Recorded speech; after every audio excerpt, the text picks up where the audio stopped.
رسول الله صلى الله عليه وسلم إذا دخل رمضان فتحت أبواب الجنة وغلقت أبواب النار.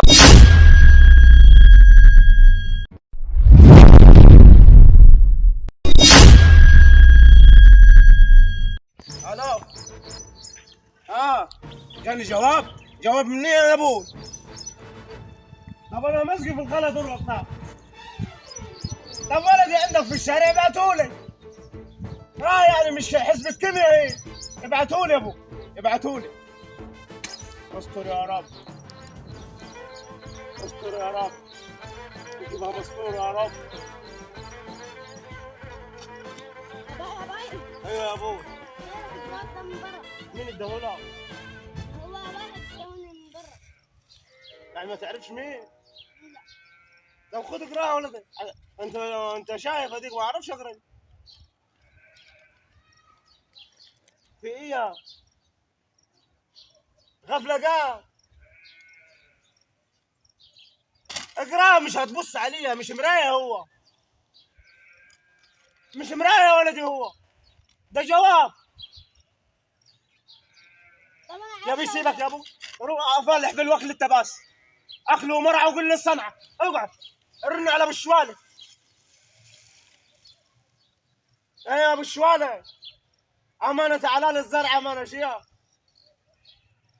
تعال للزرع عاوزه. سلام.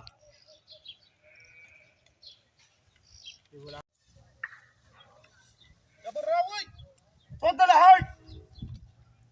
تعال ابو الشواله تعالي. جوابي يا ابو اللي جالك دي اللي خوت الدنيا عليها. جواب الواد لما اقول له قرايه بيضحك في وشي ابن الكلب. ابغى طمنا يا شيخ. ان شاء الله خير. خير باذن الله. دي شكوى على المزقي. المزقه ان هي البحريه ولا قبليه؟ لا، المزقه البحريه اللي هناك. مالي؟ جارك مشتكيك عشان الميه ما تسيح من فوق الفحل، عاوزين تصبوه. مسيح؟ حال والله العظيم على الميه مسيح. ما انت ما عرفتش تقرا هذا. ما اعرفش يا بلعب. طب وولدك ديتي؟ ما هو متعلم ما عارف يقرا. برضه ما عرفش يقرا؟ والله العظيم ما عارف يقرا. في سنه كام يا؟ في ثالثه ابتدائي ما عرفش تقرا؟ هو التعليم باظ من قليل لما العيال سايبينها الناس. او انت ما اول ما يجي ولدك من المدرسه ليه مش ما تذاكر له ولا امه تذاكر له في البيت؟ سايبه على كده. هو التعليم باظ من قليل. طب اعمل له ليه اذاكر له وانا ما اعرفش اقرا برضه انا هقول لك على حاجه نظيفه. في حضانه اسمها حضانه المجد. دي مفتوحه فين ده؟ اسكندريه ولا فوق بحري ولا ايه؟ يا راجل ولا اسكندريه ولا القاهره، دي مفتوحه عند الجامع الكبير في الصياد. فين ده؟ اسمها حضانه المجد، وما تقبل الاطفال من 4 سنين انت ورايح، وتحفيظ قران بسم الله ما شاء الله عند الجامع الكبير. طب انت ما تطلع بعد ما تروح من المغرب؟ انا منام من المغرب. طب من حقك ما تعرفهاش، ما تذاكر لولدك في البيت. طب انا اعرف عشان اذاكر. طب عندنا الشيخ رمضان اللي عامل الحضانه دي، حضانه فيها جميع اي حاجه تتخيلها، ملاهي، فسح، ما شاء الله، تحفيظ القران الكريم، ما شاء الله، تفسير القران الكريم، ما شاء الله والله. كل حاجه تتوقعها تلقاها هناك ان شاء الله باذن الله.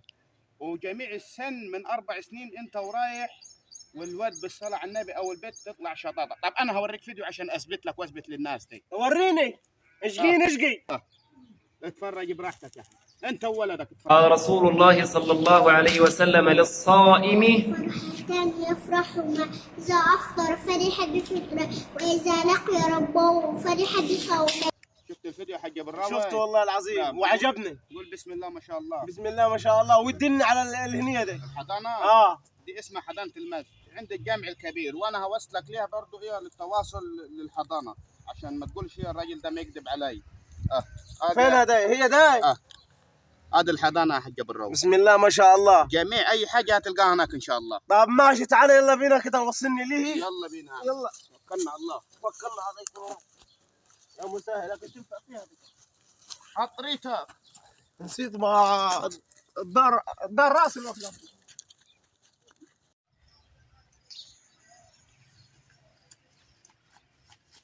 أبا يا ابو طب براحتك يا ابو، ليه جاي بالسرعه ده؟ ما كنت معود. توك جاي انت؟ طب حفظوك ايه في الحضانه؟ قل الله احد والفاتحه. طب سميني حاجه منهم يا ابو. بسم الله الرحمن الرحيم الحمد لله رب العالمين الرحمن الرحيم مالك يوم الدين اياك نعبد واياك نستعين اهدنا الصراط المستقيم صراط الذين انعمت عليهم غير المغضوب عليهم ولا الضالين امين. صدق الله العظيم. الله اكبر عليك. حفظوك ايش حاجه ثانيه؟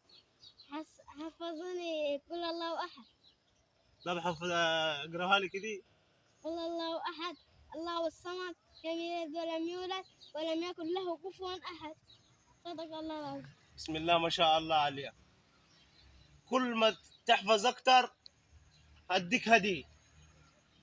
خد اهل هديه.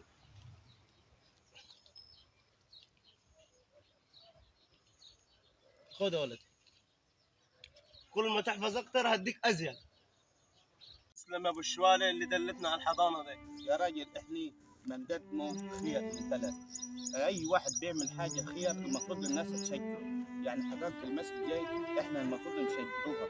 فهمنا والناس الابهات تشجع عيالها على حفظ القران. اي حد المفروض يعمل خير مش الناس توقف ضده، المفروض الناس توقف معاه وتساعده. فهمنا يعني بالصلاه على النبي ساعه ما اتعملت الحضانه دي يعني في عيال بالصلاه على النبي بسم الله ما شاء الله حفظ القران، في ناس بتفسر لك القران وهي يعني في ثانيه ابتدائي وثالثه ابتدائي. يعني هدفنا من هذا الفيديو ان الناس تحافظ على عيالها، والعيال بدل ما يطلع لك بعد كده لا مؤاخذه يعني يطلع حشاش ويطلع بيشرب، يطلع لما يكون حافظ كتاب ربنا ما يعملش حاجه وحشه، ما يطمعش على اخته في الورث، يوقف مع ابوه. أيوة. مش يسيب ابوه ويسيب امه لما يتجوز، لا حاجات لما الخير دي.